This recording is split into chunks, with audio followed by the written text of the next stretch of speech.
Des réfugiés affluent toujours en masse vers l'Europe et surtout vers l'Allemagne, et leur gestion devient de plus en plus difficile. Pendant que les médias chantent les louanges de la chancelière allemande Angela Merkel pour la prétendue efficacité de sa gestion de la crise des réfugiés, nous allons y jeter un coup d'œil pour savoir si cela fonctionne vraiment.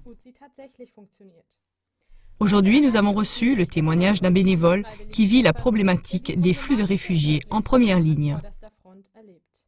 Ce témoignage nous encourage à mettre la politique d'immigration actuelle sous la loupe, car ce n'est que si nous comprenons la problématique à fond que nous pourrons réellement aider les personnes en détresse et leur donner une perspective d'avenir.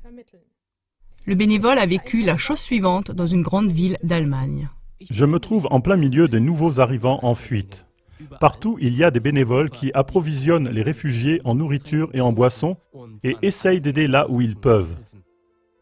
Les réfugiés sont examinés par des médecins pour voir s'ils ont la gale ou des poux et ils sont répartis en conséquence dans les logements de secours. L'approvisionnement médical fonctionne très bien. Le premier dépistage se passe sans heurts. Mais on se sent abandonné par le gouvernement.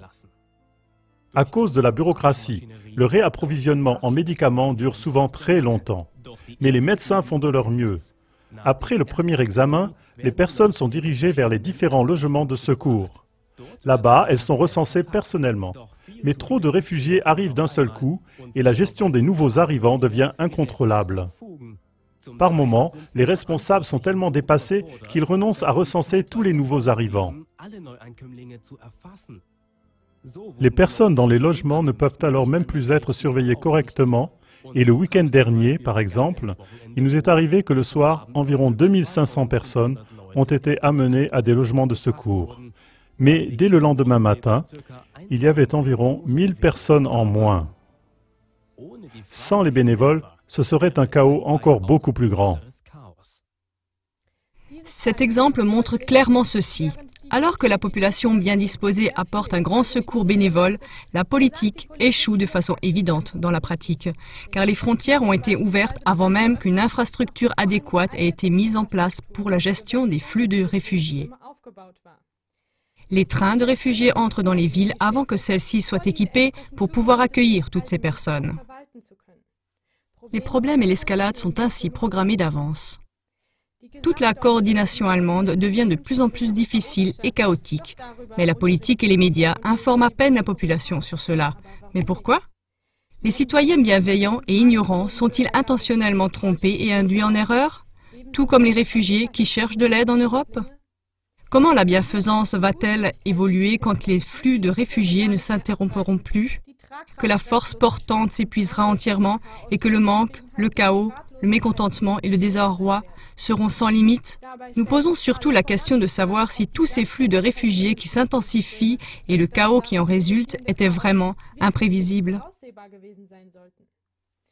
En quelques semaines, c'est maintenant presque des milliers de réfugiés par jour qui viennent en Europe et surtout en Allemagne. Est-il vraiment possible que personne n'en ait rien su et que personne n'aurait pu mettre en place des mesures en conséquence? Comment expliquer, sinon que justement en Allemagne, les politiques, la machine bureaucratique et les autres autorités soient tellement pris au dépourvu et débordés? Et quelle est la raison pour laquelle il y a quasiment du jour au lendemain une telle augmentation de l'enregistrement des demandeurs d'asile? Comme réponse à ces questions, nous vous proposons notre documentaire « La guerre par instrumentalisation » du 19 septembre 2015, ainsi que toutes nos autres émissions sur la problématique des réfugiés.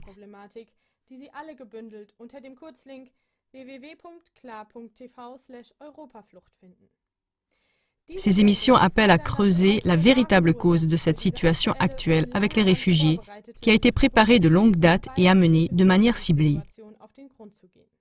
Pour pouvoir agir au cœur de la problématique des réfugiés, il faut reconnaître derrière tout cela la stratégie du chaos global visant à engendrer la déstabilisation de l'Europe en faveur de la domination américaine. C'est seulement en comprenant cela que nous pouvons vraiment aider les réfugiés qui viennent chez nous. Notre prochaine émission montre aussi des solutions concrètes pour sortir de la crise et des réfugiés. Restez donc avec nous.